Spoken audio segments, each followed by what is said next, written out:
Oyster.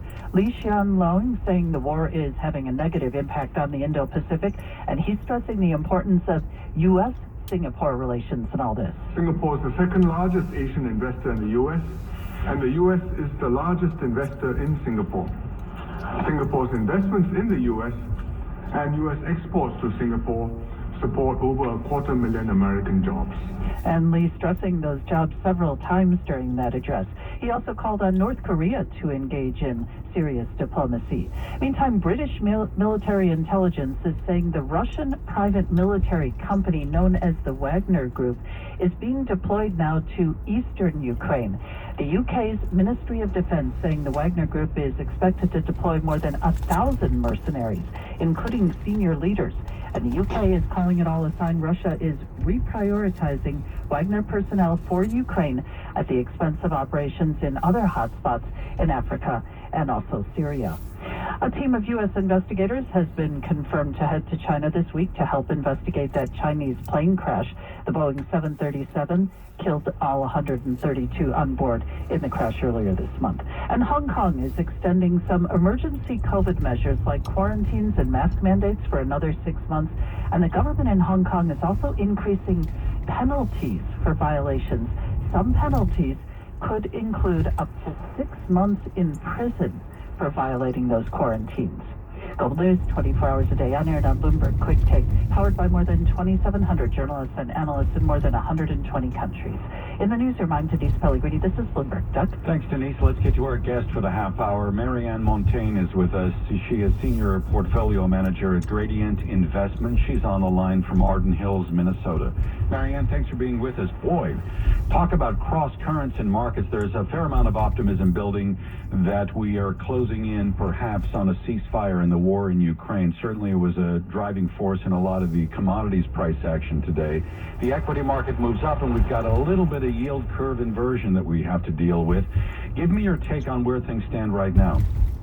Well, I think you're correct in saying there was a little optimism today, because if there was real optimism about a ceasefire, then the markets would have been much, much stronger for stocks and much weaker for oil and other energy names.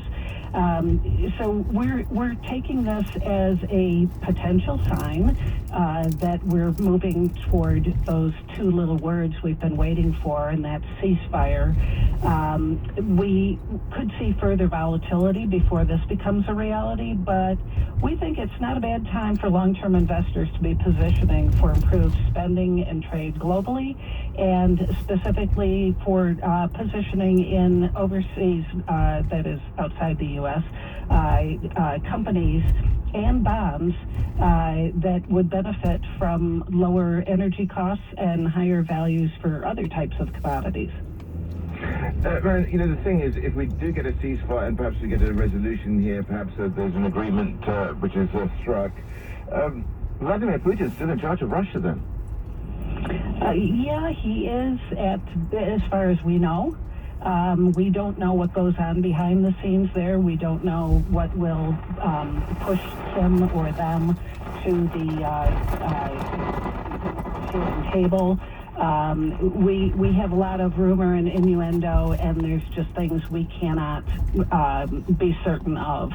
So the way it's been going for them, at least to our ears, is not well, and so we don't know what the leadership is going to look like, say, 6 months from now. We were talking earlier, Marianne, about that brief inversion in the 2 to 10 year segment of the U.S. yield curve. Conventional wisdom tells us, hey, you know, in the past it's been a reliable indicator of recession. Is it this time, in your view? You don't seem to take that position. Right. So we have to see a sustained yield inversion, and I don't think that we're seeing that so far. When you talk about back in 19, or the 19 recession, I don't think that had anything to do with the yield inversion that was very short-lived prior to the COVID. So I don't take that as an indicator of what happened with the COVID recession. What I do look for is earnings revisions upwards as we look to countries that are going to benefit from a post-COVID environment. Hopefully, Hong Kong will see its way out of things, and other parts of Asia as well rather quickly here. So that is a risk. But in a post-COVID, post-Ukraine conflict type of environment, we see earnings revisions higher, and we see unemployment going down, and more people even come into the employment market. Okay. Well, Marianne, when we continue the conversation, let's talk more about Asia and opportunities that you see there. Marianne Montaigne of Gradient Investments. This is Bloomberg. This is Tom Keene. I'm Jonathan Farrow. And I'm Lisa Abramoy. Join us tomorrow morning for Bloomberg Surveillance. We continue our coverage on the war in Ukraine, and on global slowdown, we look at American GDP. And on the independence from Russian oil going forward, we speak with Ernest Moniz, former U.S. Energy Secretary. Bloomberg Surveillance, starting at 7 a.m. on BloombergRadio.com. And watch us on Bloomberg Television Spectrum Channel 30.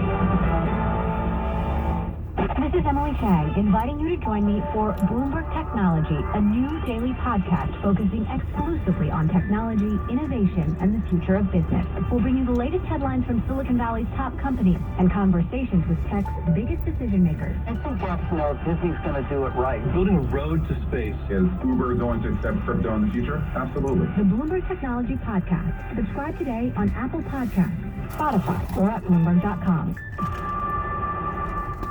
After an economic downturn due to the COVID-19 pandemic, global business leaders and heads of state will gather for the Qatar Economic Forum, powered by Bloomberg, taking place in Doha, June 20th through 22nd. With over 500 global attendees, this dynamic summit will address some of the most pressing challenges facing our world today.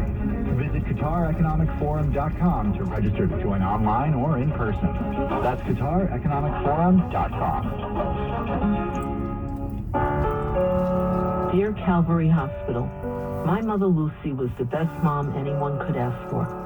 She lived a full 100 years appreciating life, especially her family. At the end of her life, when all other hospitals could not relieve her pain and suffering, Calvary Hospital did. She found all the comfort and love she needed there, as well as the quality of life she deserved. Even during the pandemic, Calvary's expert nurses and doctors kept Mom safe and out of pain. I was never concerned about her safety. Through technology, our entire family stayed in touch with her. Even on Mom's 100th birthday, we celebrated together, one last time as a family. Thank you, Calvary. Nancy Ann DiNardo. This is Frank Calamari, president of Calvary Hospital. During this time, be assured that Calvary continues to provide the safest and healthiest environment for our staff, our patients, and their families. Burden LLP Accountants and Advisors presents Industry Chat with John Fitzgerald, partner and leader of the law firm services practice. Cyber attacks continue to grow more sophisticated and frequent, resulting in companies becoming more selective on the law firms they share their sensitive data with. Given this and the ethical duties that require attorneys to protect confidential client information, law firms must ask, how secure are we? And undergo a cybersecurity assessment that examines their IT infrastructure, employee behavior, and business and data procedures. Burden can help by analyzing your current security posture and developing a plan to reduce your cyber risk. If you're a CEO of a law firm, let Burden help protect you, your clients, and your business. For more industry chat from Burden Accountants and Advisors, visit BurdenLLP.com. That's BERDONLLP.com. Burden Accountants and Advisors. We listen, we solve, we do. Registered investment advisors switch to Interactive Brokers for lowest cost global trading and turnkey custody solutions for all size firms. No ticket charges, no minimums, no custodial fees, and no conflicts of your interest at ivkr.com/RIA. This is Bloomberg Daybreak Asia. We saw gains in the United States in equities, also